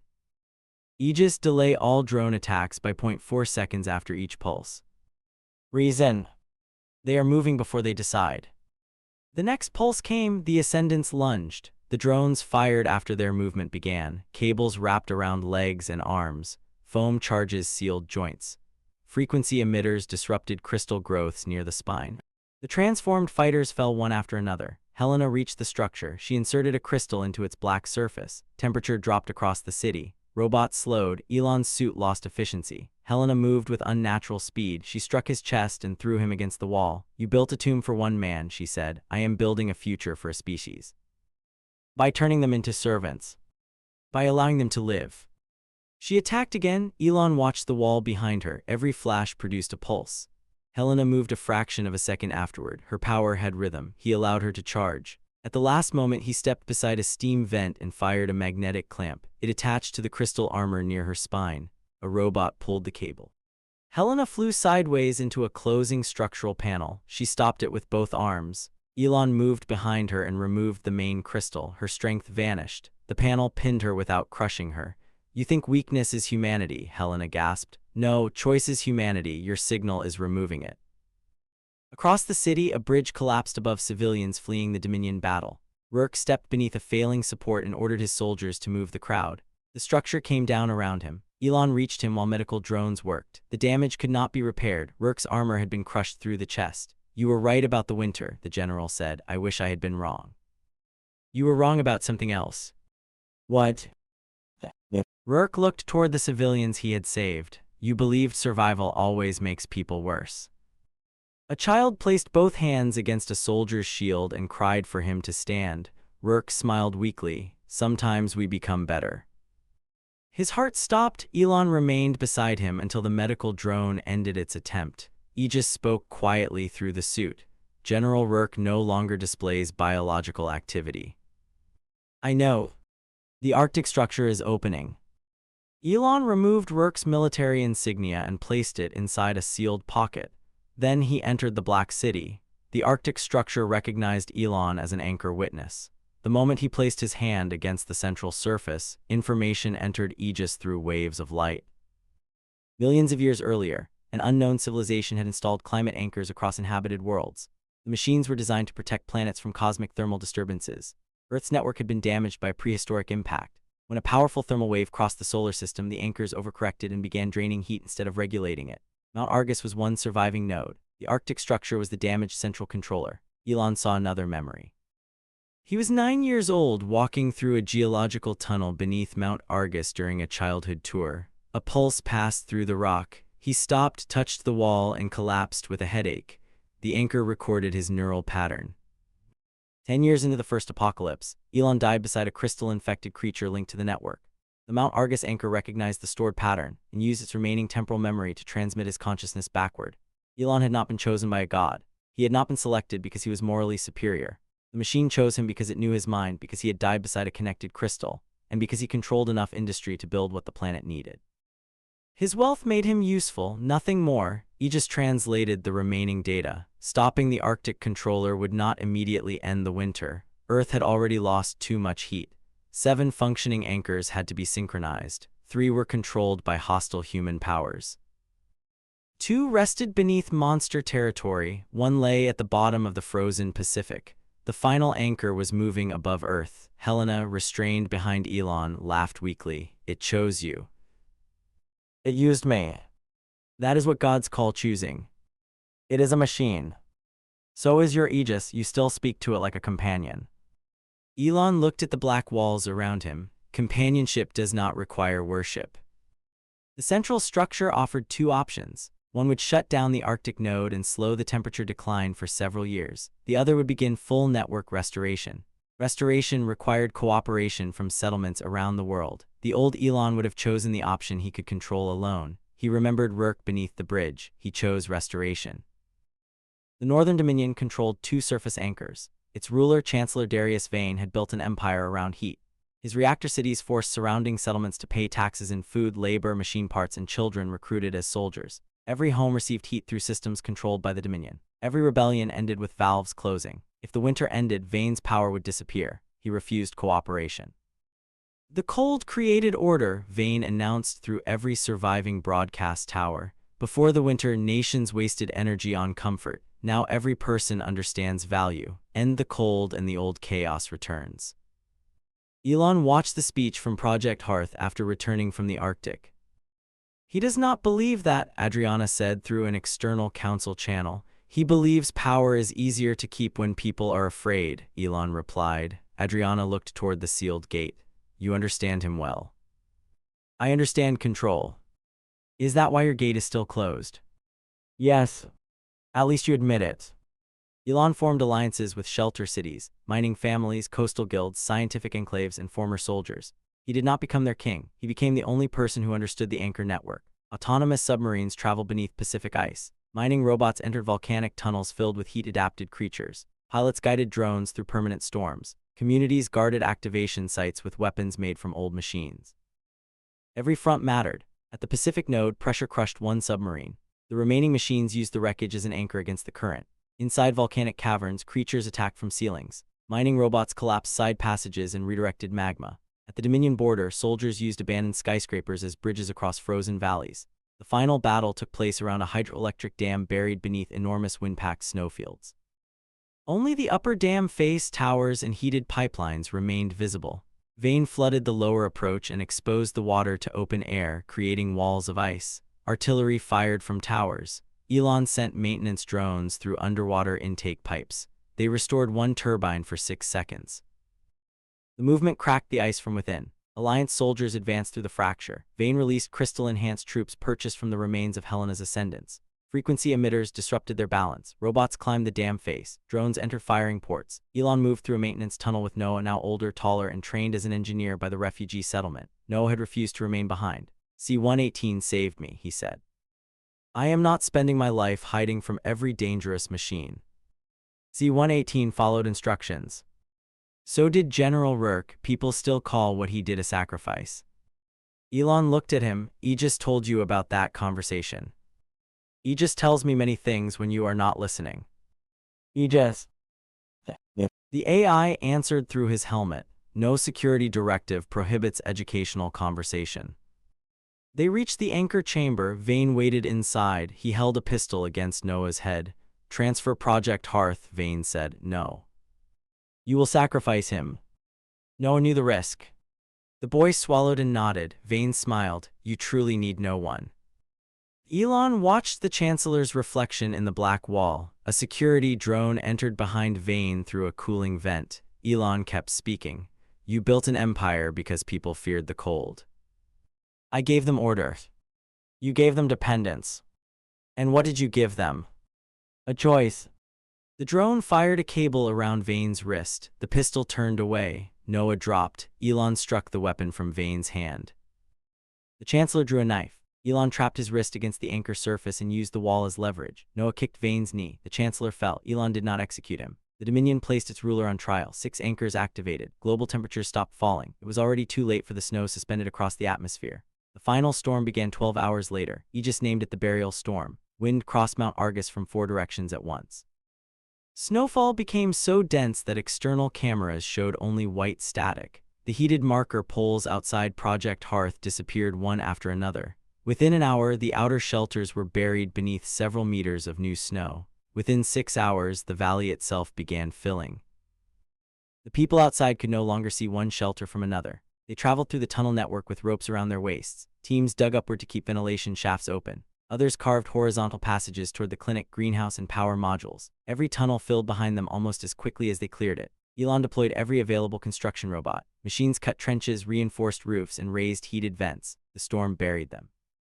Robots disappeared beneath the snow while their signals continued moving underground. Some reached shelters and attached emergency air lines. Others became trapped when entire layers of compacted snow shifted across the valley. Aegis displayed hundreds of red warnings. External shelter 2 has lost its main ventilation shaft. Greenhouse tunnel pressure increasing. Clinic power line severed. Residential modules 4 through 7 are no longer structurally stable. Elon stood at the command platform, opened the outer gates for evacuation. Evacuation to where? The industrial buffer. Opening the gates will allow snow pressure into the first defensive ring. How many can enter before closure? At current conditions, fewer than 200. More than 6,000 people remained outside. Elon opened the first ring anyway. A heated corridor extended from the mountain. No one could reach it. The distance was less than 500 meters, but the camp had vanished beneath the storm. Survivors digging toward the gate lost direction when the guiding cables snapped. Several groups broke through the surface and immediately disappeared into the whiteout. One team emerged less than 30 meters from the entrance. The ground collapsed beneath them. They fell into a buried maintenance trench and vanished under moving snow. Security robots tried to reach them. The storm covered the trench before the machines arrived. Celeste remained inside the classroom shelter with 32 children. She kept them calm by telling stories while adults dug toward a blocked air shaft. Her last message reached Elon through a damaged cable. The children cannot hear the wind when I speak. The line ended. Sophia led workers through the textile tunnels, cutting insulated fabric into breathing masks and sealing cracks as the walls bent inward. Her final camera image showed her holding a support beam while others moved into a lower passage. The tunnel collapsed after the feed disappeared. Myra stayed inside the clinic. She divided the remaining oxygen cylinders among patients and sent the strongest adults toward the mountain tunnel. Her brother refused to leave her. Neither signal moved again. Adriana remained in the council shelter, directing teams by radio after every external landmark vanished. She found a route toward the first ring, but a pressure shift crushed the connecting passage. Her last transmission was calm. We can no longer reach your gate. Elon answered immediately. I am sending machines. They will not arrive in time. The channel filled with static. In the first timeline, all 4 women had betrayed him to survive. In the second timeline, none of them betrayed him. All 4 still died outside his fortress. Noah and his mother reached a service tunnel less than 100 meters from the first ring. Construction robots dug toward them from both sides. A snow layer above the tunnel shifted. The entire passage folded. C-118's rebuilt memory core transmitted one final signal beside Noah's location. Then both went dark. The storm continued for 3 days. Mount Argus disappeared beneath a moving white mountain. Project Hearth survived because its entrance is sealed behind layers of reinforced stone, and because Aegis redirected geothermal heat through pressure channels inside the rock. The outer settlement had no such protection. When the wind finally weakened, the valley no longer existed. Snow covered the shelters, greenhouse tunnels, clinic, council pavilion vehicles, defensive walls, and every path between them. Only the highest communication mast remained visible, bent sideways above the white surface. Aegis search for life. External biological signals 0. Elon did not move. Search again. Search complete. Use ground vibration. No movement detected. Thermal scanning. No survivable heat sources detected. Everyone outside Project Hearth was dead. The storm did not stop at Mount Argus. 3 major shelter networks collapsed under snow pressure. 2 geothermal towns lost their ventilation shafts and vanished. Coastal bases were buried beneath snow blown across the frozen ocean. Smaller settlements disappeared so completely that later expeditions could not find the buildings. Haven survived by venting reactor heat through abandoned airport runways and continuously digging upward from the terminal roofs. Several Dominion cities survived around industrial heat towers. Scattered mining settlements remained alive beneath mountains. Most others went silent. The world waited for the final node with fewer voices than before. Aegis located the 7th anchor above Earth. The International Space Station had not been destroyed. Black crystal had transformed it into an orbital node. The station moved inside an altered orbit surrounded by frozen debris. The activation window would begin in 7 days. If it failed, the entire network would reset and the temperature decline would become permanent. Elon returned to the preserved rocket facility beneath Project Hearth. He had canceled Mars 1 year before the apocalypse. He had not destroyed every spacecraft. Robots maintained 1 launch vehicle inside a sealed hangar. Elon entered the capsule alone. Aegis objected. I can operate the vehicle. The anchor recognizes me. Your death would initiate eternal lockdown. Then do not let me die. That has always been the primary directive. The rocket launched through a sky scarred by nuclear detonations. Thousands of dead satellites surrounded Earth. Some had been destroyed by electromagnetic pulses. Others had frozen inside their own mechanisms. Fragments moved unpredictably through orbit. Helena Frost escaped custody before launch. She entered a secondary capsule and followed Elon. She believed restoring Earth would kill transformed humans who depended on the cold and crystal network. Her capsule fired cutting lasers. Elon rotated his ship so the beam struck an abandoned communications satellite. The satellite broke into reflective fragments. Helena's sensors filled with false targets. Elon reached the station first. Inside, frozen objects floated through dark corridors. Astronauts remained preserved where they had died. Crystal organisms crawled through ventilation shafts and attacked heat. Elon lowered his suit temperature until his movements slowed, allowing him to pass without drawing them. Helena entered through another module. Crystal networks covered her body. In zero gravity, strength mattered less than momentum. She charged. Elon released his magnetic boots and allowed her to push him backward. He wrapped a cable around a beam and redirected both bodies. Helena struck the wall. She cut the cable. Elon threw a tool beyond her. She turned. An electromagnetic pulse activated behind her head. Her crystal network flickered. Elon kicked from the wall and drove her into a storage net. She tore through it. They fought across rotating modules. Handholds became weapons. Air jets changed direction. Broken panels released streams of gas. Every missed strike sent someone spinning. Helena reached the anchor core. I can make humanity strong enough for what comes next, she said. You do not know what comes next. Neither do you. That is why one person should not decide it. She laughed. You built a world for one man. Elon looked through a fractured window at Earth, and I learned better. Helena connected herself to the core. Crystals spread across her face. She screamed. The anchor did not recognize her as an operator. It began pulling heat, memory, and biological energy through the crystals in her body. Elon could have allowed it to consume her. Instead, he severed the connection. The backlash threw them toward an open chamber. Elon caught a handrail with one arm and Helena with the other. Why save me? She gasped. Understanding your choice does not mean accepting it. A repair robot pulled them inside. The final astronaut recording remained in the command module. A woman faced the camera. We can see the cities going dark. We do not know whether anyone is listening. Tell our families we kept working. Elon watched until the recording ended. Then he placed Rourke's military insignia beside the console. The orbital anchor revealed the final truth. The cosmic thermal wave was natural. The ancient system had been built to protect inhabited worlds. Earth's damaged anchors had turned a shield into a weapon. The anchors could return heat to Earth, but accumulated energy had to be stored beneath the planet and released slowly. If synchronization failed, Earth could swing from extreme cold to extreme heat. Elon had one chance. 7 anchors appeared on the display. Mount Argus, the Arctic, the Pacific, the volcanic network, the 2 former Dominion nodes, the orbital station. Communities around the world stood beside machines they barely understood. The old Elon would have kept every control. This time, 6 different teams held activation codes. Mount Argus ready, Aegis said. Arctic ready, Helena transmitted under guard. Pacific ready. Volcanic node ready. Eastern Dominion node ready. Western Dominion node ready. Elon placed his hand on the final control. Aegis. Project Hearth remains stable. Global survival estimate. Unknown. Elon smiled. That means we still have a chance.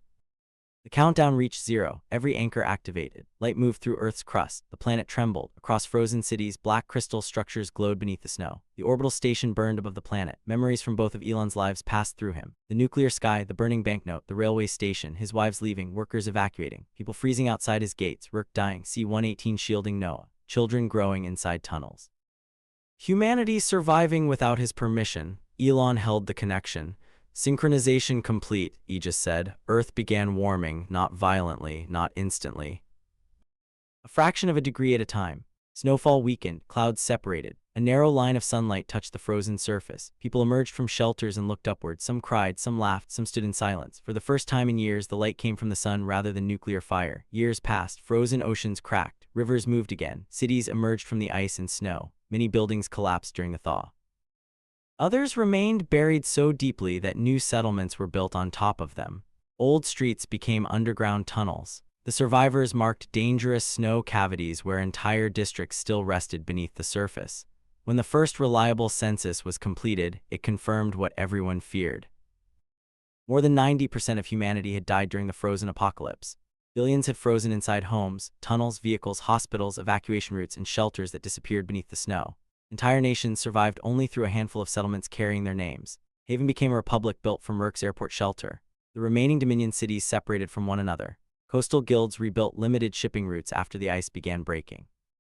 Scientific enclaves studied the anchors. Helena Frost lived under supervision and helped remove crystal modules from surviving ascendants. Mount Argus did not become a city. The outer valley remained a memorial. When enough snow melted to expose the highest shelter roofs, recovery robots entered the buried settlement. They found collapsed tunnels, frozen classrooms, sealed clinic rooms, textile workshops, the council shelter, and C-118 beside the passage where Noah had died. Elon ordered every person identified when possible. Celeste Armand, Sophia Vale, Myra Saul, Adriana West, Noah, his mother, Senator Cross, Victor Kane, workers, children, refugees. People who had once demanded the gate, people who had defended it, people who had only wanted warmth, their names were stored inside Project Hearth and shared with Haven. Elon did not rewrite their lives as punishment or forgiveness. The 4 women had betrayed him in one timeline and died without betraying him in another. Both truths belonged to him. Project Hearth remained private. The 7 defensive rings stayed under Aegis's authority.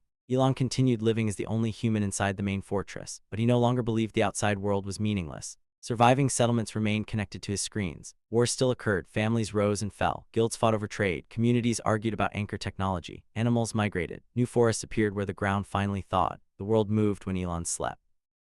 It changed when he looked away. On the 10th anniversary of restoration, a delegation from Haven traveled to Mount Argus. Deep snow still covered much of the valley. The upper sections of recovered shelters stood like broken islands above the white surface. Heated paths had been cut through the remaining drifts, and ropes connected the visitors to the mountain entrance. They gathered above the buried settlement and held a memorial for the dead. The monitor wall inside Project Hearth displayed thousands of faces. Workers, soldiers, children, scientists, refugees, people who died at the gates, people whose names had been lost. Aegis asked, "Would you like to address them?" Elon remained silent, then he opened the external channel. "I once believed money could buy everything." The delegation looked toward the sealed mountain. "When winter came, I learned money had value only while the world still agreed to value it."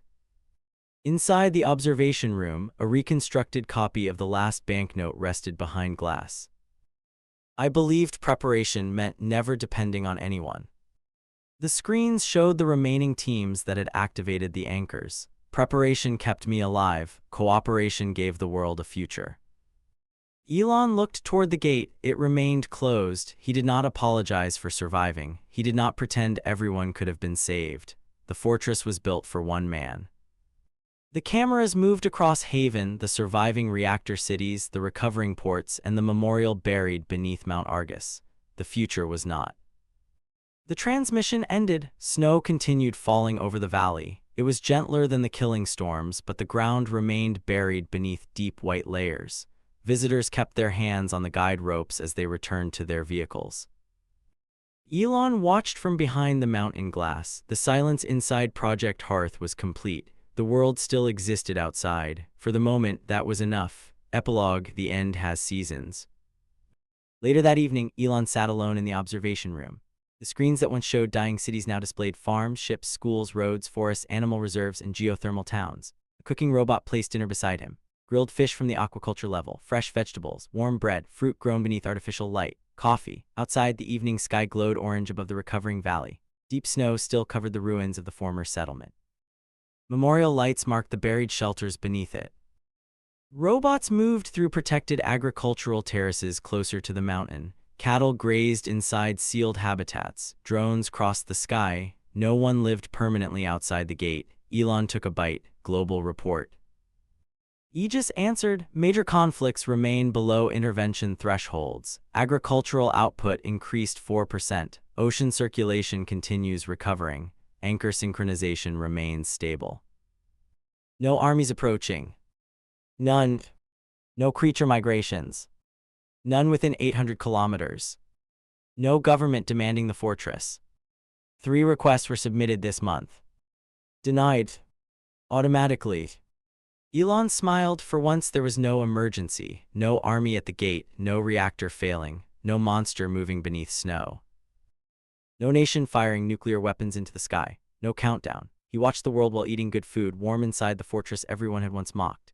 In his first life, he died alone because no one wanted him after his money became worthless. In his second, he survived alone because he decided he did not need anyone. Now he understood that solitude and isolation were not the same. He could remain inside without pretending the outside world meant nothing.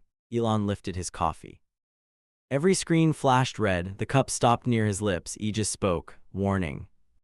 The global temperature map changed. Red spread across the equator. At first, Elon assumed a sensor failure. Then cameras showed snow evaporating from mountain peaks. Water poured from glaciers. Steam rose from frozen oceans. In Haven, people removed winter clothing as temperatures climbed several degrees in minutes. Across coastal settlements, alarms activated. Elon stood, anchor malfunction. Negative, all anchors report synchronized operation. Another cosmic wave. Unknown. Temperature rose again, 10 degrees, 15, 20. Snow around Mount Argus became water, rivers overflowed, clouds formed as oceans evaporated. Animals inside external habitats became restless. Aegis opened a warning buried for years inside the thermal reservoir data. The planetary heat reservoirs are releasing energy beyond projected limits. Stop it. Commands rejected. Disconnect the anchors. Disconnection could create uncontrolled regional discharge. The world map changed from red to white-hot orange. People who had spent years hiding from cold now ran from sunlight. Frozen buildings cracked as trapped ice became steam. Roads flooded, power grids failed beneath cooling demand. The problem was no longer preserving heat, it was surviving too much. A deep signal rose from the black object beneath Mount Argus. The same signal that had preceded winter, reversed. The object opened fully. Inside its crystalline map, a second wave appeared beyond the solar system. The frozen apocalypse had not been the full event, it had been the first half of a cycle. Cold absorbed energy, heat released it. Aegis spoke, global temperature increase accelerating. How long before surface conditions become lethal? Current estimate 72 hours. Elon looked down at his dinner, fresh bread. Warm coffee, food produced inside a fortress designed to protect heat during eternal winter. Around him, Project Hearth began reversing itself. Cooling networks activated, underground reservoirs opened, robots changed from snow management to flood control, agricultural chambers deployed heat shields. Aegis rewrote priorities in seconds. Do you wish to begin emergency command procedures? The AI asked. Elon took one final bite. In a moment. External temperatures continue rising. I know. During the frozen apocalypse, humanity had begged for the warmth hidden inside his mountain. Now warmth itself had become the enemy. Elon placed the fork down. Aegis. Yes, Mr. Musker. Prepare Project Hearth for maximum cooling. Cooling capacity was not designed for projected conditions. Elon stood before the glowing world map. Then we redesign it. Outside, the last deep snow vanished. Across Earth, the super heat wave arrived. The heat would not stop at the surface. It would descend through rock, soften underground structures, destroy cooling systems, turn sealed shelters into furnaces, and kill 99% of the people who had survived the frozen world. Eventually, even Project Hearth would fail. Elon would die again. Then he would open his eyes in the past with memories of both endings. The man who had prepared for the end finally understood that the end had seasons.